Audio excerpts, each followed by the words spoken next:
میرے دوستوں اور آپ نے اسی ولی کی محفل کو سجایا ہے، اور وہ ولی کوئی عام ولی نہیں، بلکہ اللہ پاک نے ان کو وہ مقام عطا کیا کہ کسی ولی کو وہ مقام عطا ہی نہ کیا، وہی غوث پاک رضی اللہ تعالیٰ عنہ۔ وقت گزرتا گیا، میری مریدی کا سلسلہ شروع ہو گیا۔ میرے دوستوں، ایک نوجوان، ایک شخص بڑے پیر غوث پاک کی بارگاہ میں پہنچا، کیا کہا کہ حضرت مجھے مرید کر لیجیے۔ کیا کہا کہ مجھے مرید کر لیجیے۔ آج کے پیروں کی طرح پیر نہیں تھے، وہ تو پیروں کے پیر ہیں، ولیوں کے ولی ہیں۔ انہوں نے کہا کہ ٹھیک ہے، ہم تمہیں مرید کرنے کے لیے تیار ہیں، لیکن آپ کو ہماری شرطیں ماننی ہوگی۔ وہ کہنے لگا ٹھیک ہے، میں آپ کی شرطیں مانوں گا، لیکن میری کچھ شرطیں ہیں، تب میں مرید ہوں گا آپ سے۔ غوث پاک رضی اللہ تعالیٰ نے فرمایا بتاؤ تمہاری شرطیں کیا ہیں؟ ایک تو وہ چوری کیا کرتا تھا، چوری کرتا تھا، بولا کہ ایک تو چوری کرنا نہیں چھوڑوں گا، پہلی شرط تو یہ ہے، اور دوسری شرط یہ ہے کہ نماز نہیں پڑھوں گا۔ غوث پاک نے فرمایا جب تک تو چوری کرنا نہیں چھوڑے گا، نماز پڑھنا شروع نہیں کرے گا، اس وقت تک میں تجھے مرید نہیں کروں گا۔ اس کو واپس لوٹا دیا گیا۔ کچھ دن کے بعد پھر آیا، کہا کہ حضرت مجھے مرید کر لیجئے، میں آپ کا مرید بننا چاہتا ہوں۔ غوث پاک نے کہا کہ تمہیں ان دونوں کاموں کو یعنی کہ چوری چھوڑنی ہوگی، نمازیں پڑھنی ہوگی۔ غوث پاک سے اس نے کہا کہ حضرت ان دو کاموں کو چھوڑ کر ہر کام کرنے کے لیے تیار ہوں۔ غوث پاک نے کہا کہ جب تک تو چوری کرنا نہیں چھوڑے گا، نماز پڑھنا نہیں شروع کرے گا، اس وقت تک میں تجھے مرید نہیں کروں گا۔ پھر لوٹا دیا گیا۔ اسی طریقے سے پھر وہ کچھ دن کے بعد آیا، کہا کہ حضرت مجھے مرید کر لیجئے۔ اب وہاں پر وہ بھی مرید بیٹھے ہوئے تھے، وہ جانتے تھے کہ ہمارا پیر کتنا کامل پیر ہے، کتنی اس کے اندر طاقت ہے، اللہ نے کتنی نعمتوں سے غوث پاک کو نوازا ہے۔ ان کے مریدوں نے کہا کہ حضرت آپ اسے مرید فرما لیجئے، آپ چاہو گے تو یہ چوری بھی چھوڑ دے گا، آپ چاہو گے تو یہ نماز بھی پڑھنا شروع کر دے گا۔ غوث پاک نے کہا کہ ٹھیک ہے، ہم اسے مرید کرنے کے لیے تیار ہیں۔ غوث پاک نے کہا کہ سنو، تم چوری کرنا نہیں چھوڑو گے، نماز پڑھنا شروع نہیں کرو گے، تو سنو ہماری بھی شرطیں ہیں۔ غوث پاک نے کہا کہ پہلی شرط تو یہ ہے کہ آپ جھوٹ نہیں بولو گے۔ کیا کہا کہ آپ جھوٹ نہیں بولو گے، اور دوسری شرط یہ ہے کہ جب مسجد کے میناروں سے اذان کی آواز آئے گی، اسی وقت تمہیں اپنے کانوں میں انگلی ڈال کر اذان پڑھنی ہوگی۔ اس نے کہا ٹھیک ہے، یہ سودا مجھے منظور ہے۔ کیا کہا کہ ٹھیک ہے، کبھی جھوٹ نہیں بولوں گا، جب مسجد کی میناروں سے اذان کی آواز آئے گی، میں اسی وقت وہیں پر اذان پڑھنا شروع کر دوں گا۔ اللہ اللہ، غوث پاک رضی اللہ تعالیٰ عنہ نے اسے مرید کر لیا، اور مرید کرنے کے بعد وہ شخص اپنے گھر کی طرف کو روا دوا ہو گیا۔ اس کی گھر والی نماز پڑھنے والی تھی، اللہ کی عبادت کرنے والی تھی، نبی پر درود و سلام پڑھنے والی تھی۔ وہ اپنے شوہر سے کہا کرتی کہ تم نماز پڑھا کرو، لیکن وہ اپنی بیوی کی بات نہیں مانا کرتا تھا۔ غوث پاک سے مرید ہو کر کے جب اپنے گھر پہنچا، گھر پہنچنے کے بعد وقت گزرا، مسجد کے میناروں سے اذان کی آواز آئی، اللہ اکبر اللہ اکبر۔ جیسے اس کے کانوں میں آواز آئی اذان کی، اس نے گھر کے اندر کھڑے ہو کر کے کانوں میں انگلی ڈالی اور اللہ اکبر اللہ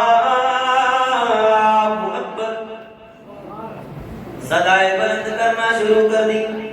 جب بیوی نے اپنے شوہر کو اذان پڑھتے ہوئے دیکھا تو اس نے اللہ کا شکر ادا کیا، رب کی بارگاہ میں دعا کی، پاک پروردگار عالم اتنا تو ہوا کہ یہ تیرا نام بلند آواز سے لینے لگے۔ یہ تیرا شکر ہے، تیرا احسان ہے، ایک دن وہ بھی آئے گا کہ جو تیری بارگاہ میں اپنی پیشانی کو جھکانا شروع کر دیں گے۔ اسی طریقے سے چوری کرتا رہا، آزاد جب بھی اس کے کانوں میں آواز آئی، راستے میں ہو، سفر میں ہو، جنگل میں ہو، گھر میں ہو، کہیں بھی ہو، جیسے ہی آزاد کی آواز آئی کانوں میں انگلی ڈالی، اللہ اکبر اللہ اکبر، کیونکہ اس نے ایک پیر، کامل پیر سے وعدہ کیا تھا کہ کبھی جھوٹ نہیں بولوں گا۔ جب مسجد کی میناروں سے اللہ اکبر کی صدائیں آئیں گی، میں اسی وقت اپنے کانوں میں انگلی ڈال کر اللہ اکبر کی صدائیں بلند فرماؤں گا۔ میرے دوستو، اسی طریقے سے وقت گزرتا گیا، ایک دن وہ نوجوان، وہ شخص اپنے گھر سے رات کو چوری کرنے کے ارادے سے گھر سے نکل گیا، اور گھر سے نکلنے کے بعد وہ ایک گھر کے اندر داخل ہو گیا۔ کیا ہوا؟ گھر کے اندر داخل ہو گیا، اور اس گھر کے سب لوگ چین کی نیند سو رہے تھے، اور اس چور نے پورے گھر میں یعنی کہ کھکوڑا مچایا، ڈھونڈیرا مچایا، جو بھی مال پانی اس کے ہاتھ لگا اس نے سب کو اکٹھا کیا، اور اکٹھا کرنے کے بعد ایک پوٹلی میں اس کو باندھا، اور پوٹلی باندھ کر لے کر چلنے ہی والا تھا، اتنے میں مسجد سے آواز آئی، اللہ اکبر اللہ اکبر، آواز آئی، پوٹلی کو زمین پر رکھا، اور اسی گھر کے بیچ آنگن میں کھڑے ہو کر کے اپنے کانوں میں انگلی کو ڈالا، اور بلند آواز سے اللہ اکبر کی صدائیں بلند کرنے لگا۔ جب گھر والوں کے کانوں میں اذان کی آواز پہنچی، گھر کے لوگ سوچ میں پڑ گئے، یہ آج کیا ہو گیا؟ آج تو ہمارے گھر میں ہی کوئی اذان پڑھنے والا آ گیا ہے۔ وہ سب لوگ جلدی اٹھے، اور جلدی اٹھنے کے بعد سب نے وضو کیا، وضو کرنے کے بعد پیچھے صفے بنا کر کھڑے ہو گئے، اور کہا کہ حضرات اب آپ ہمیں نماز بھی پڑھا دیجئے، اذان تو آپ نے پڑھ دی ہے، اب آپ ہمیں نماز بھی پڑھا دیجئے۔ ادھر غوث پاک اپنے مریدوں سے کہہ رہے ہیں، اور میرے مریدوں سنو، آج وہ پھنس گیا ہے، آج وہ نماز پڑھ کر کے ہی رہے گا، اور پڑھے گا ہی نہیں بلکہ وہ نماز پڑھائے گا ہی۔ غوث پاک کی نظر عنایت ہو گئی، آج پڑھے گا نہیں بلکہ پڑھائے گا بھی۔ غوث پاک نے اپنی خانقاہ سے نظر عنایت ایسی ڈالی کہ وہ نماز پڑھانے کے لیے تیار ہو گیا۔ انہوں نے کہا کہ حضرت اب تم نے آزاد تو کہہ دی ہے، اب ہمیں نماز بھی پڑھا دیجیے۔ وہ نوجوان کہنے لگا کہ میں نماز پڑھانے والا نہیں ہوں، بلکہ میں تو تمہارے گھر کے اندر چوری کرنے کے لیے آیا تھا، اور میں نے تو تمہارے گھر کا سارا مال اکٹھا کر کے اس پوٹلی کے اندر باندھ لیا ہے۔ انہوں نے کہا ہم کچھ نہیں جانتے، جب تم نے اذان پڑھی ہے تو نماز بھی تم ہی پڑھاؤ گے۔ غوث پاک کی نظر عنایت ڈالی، اس نے کہا ٹھیک ہے آپ نماز پڑھنے کے لیے تیار ہو جائیے۔ اس نے نماز پڑھائی، اور نماز پڑھا کر کے جب اپنے گھر کی طرف کو چلا تو دل ہی دل میں فیصلہ کر رہا تھا کہ دیکھو میں نے یعنی کہ جھوٹ موٹ کی نماز پڑھائی تو وہاں بچ گیا، اگر میں سچ مچ نماز پڑھنا شروع کر دوں گا تو خدا کی قسم رب تبارک و تعالی مجھے کل روز حشر کے میدان میں جہنم کی آگ سے نجات عطا فرما دے۔ نعرہ تکبیر، نعرہ رسالت، علماء اہل سنت، نعرہ تکبیر، جشن حوض الورا، جشن حوض الورا۔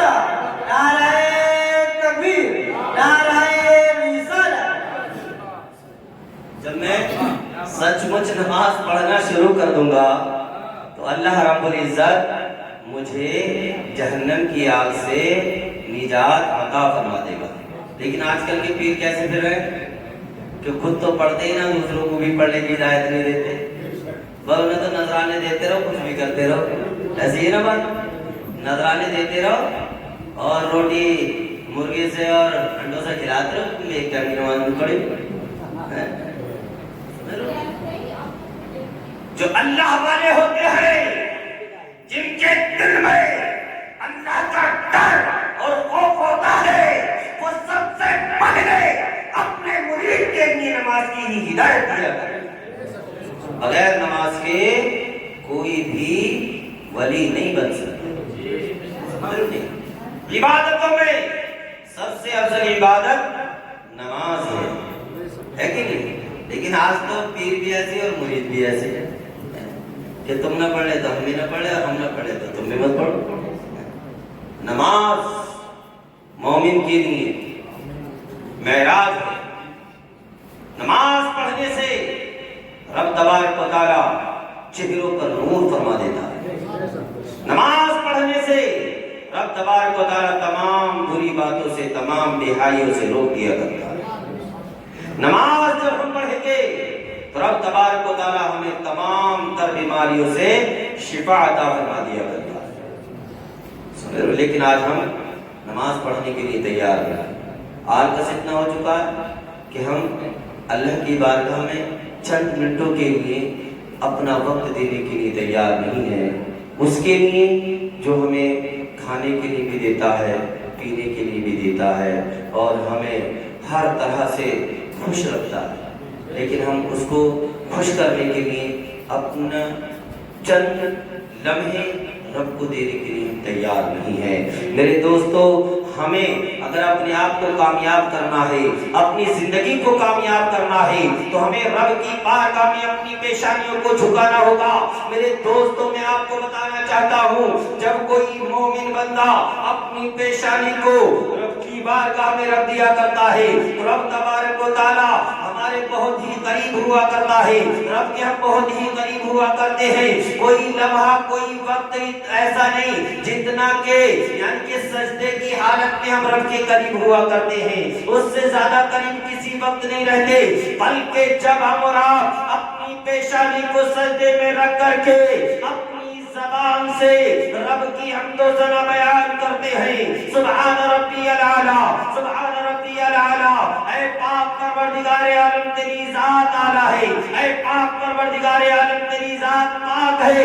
جب ہم رب کی حمد و ثنا بیان کرتے ہیں تو رب تبارک و تعالیٰ فرشتوں کے لیے حکم فرماتا ہے، کہہ دو فرشتوں گواہ ہو جاؤ، میرا بندہ دنیا داری کو چھوڑ کر، اپنے کام کاج کو چھوڑ کر، اپنے عیش و آرام کو چھوڑ کر میری بارگاہ میں آ گیا ہے۔ خدا کی قسم، اگر اللہ پاک نے ہمارا ایک سجدہ بھی قبول فرما لیا تو ہماری دنیا بھی کامیاب ہو جائے گی اور آخرت بھی کامیاب ہو جائے گی۔ دنیا بھی کامیاب ہو جائے گی اور آخرت بھی کامیاب ہو جائے گی۔ جس ولی کا مراد ذکر کر رہے ہیں وہ اللہ رب العزت کی عبادت کیا کرتے ہیں، اور ایسی ویسی عبادت نہیں بلکہ 40 سال مسلسل، 40 سال مسلسل عشاء کے وضو سے فجر کی نماز ادا کی ہے۔ 40 سال عشاء کے وضو سے فجر کی نماز ادا کی ہے، یہی لوگوں سے پاک ہے۔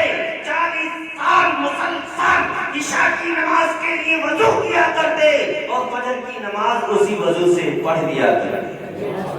اور وضو کا معنی یہ ہے کہ اگر نیند آ گئی تو وضو ٹوٹ گیا، ری خارج ہو گئی تو وضو ٹوٹ گیا ہے۔ لیکن 40 سال مسلسل عشاء کے وضو سے فجر کی نماز ادا کی ہے۔